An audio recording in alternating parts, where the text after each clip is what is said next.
1979년 10월 1일 김영욱이 홀로 파리에 도착했다. 그에게 동작금을 가지고 제4대 중앙정보부장으로 무려 6년 3개월 동안 중앙정보부장 자리를 지키면서 박정희 대통령 장기 집권을 위해 악역을 도맡았던 김영욱. 이 사건에 관련된다면 권력의 정점에서 내려온 지 10년. 1979년 10월 7일 파리 시내 카지노에서의 모습을 마지막으로 누구도 김영욱을 다시 볼 수 없었다.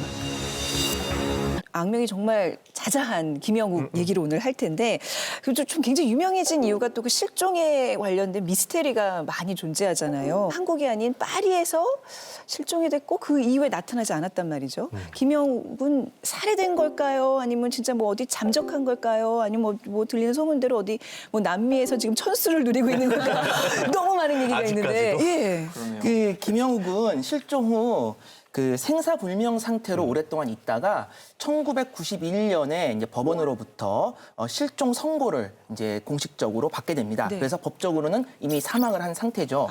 그런데 이제 그의 최후를 본 목격자도 없고 그 시신도 우리가 이제 발견하지 못했고 그러다 보니까 김영욱의 최후를 둘러싸고 온갖 설들이 난무하고 있는 겁니다. 뭐 시체를 싣고 가다가 바다 한가운데 떨어뜨렸다는 썰도 있고 네. 뭐 마피아가 개입됐다는 썰도 있고 영화 남산의 부장들 보면은 파리의 현지 요원들이 막 김영욱을 끌고 가서 그냥 기계에 넣어. 기계도 확 넣어버리죠. 네, 완전 갈아버리는 그런 장면 나오는데 저는 사실 그거 보고 그게 진짜인 줄 알았었거든요. 그 김영욱의 이제 살해 과정과 관련돼서 많은 설들이 있는데 이 설들을 장소를 기준으로 해서 두 부류로 나눠 보면은 국내로 압송한 다음에 국내에서 죽였다라는 설이 있고 프랑스 현지에서 죽였다는 설 이렇게 두 개로 나눌 수가 있어요. 국내에서 죽였다는 설은 일단 김영욱을 실신시킨 상태에서 비행기 화물칸에다가 김영욱을 태우고 그리고 이제 한국으로 와서 청와대 지하에 있는 사격장으로 끌고 갔다는 거죠. 거기서 뭐 박정희 대통령이 직접 총을 쐈다는 얘기도 있고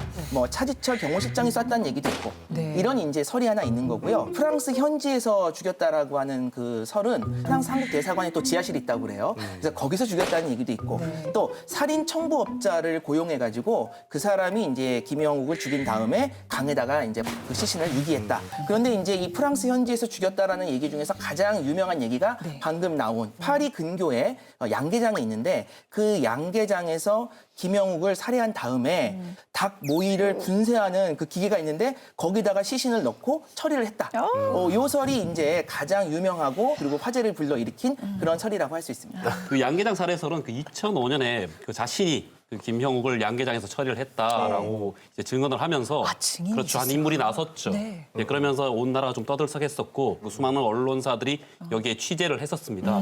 그런데 그 막상 그 이 사람을 그 프랑스 파리로 데려갔더니 뭐 하나 제대로 특정하지를 못해요. 네, 그러니까 뭐 자기가 대기를 했던 장소라든가 그런 납치를 실행했다든가 그리고 이제 양계장이라든가 그 분쇄기에 대해서 그 제대로 증언을 못 합니다.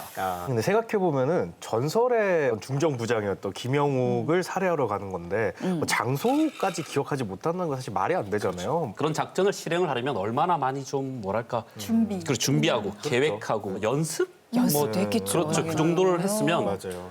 기억을 못 한다? 이것은 좀 말이 안 되죠.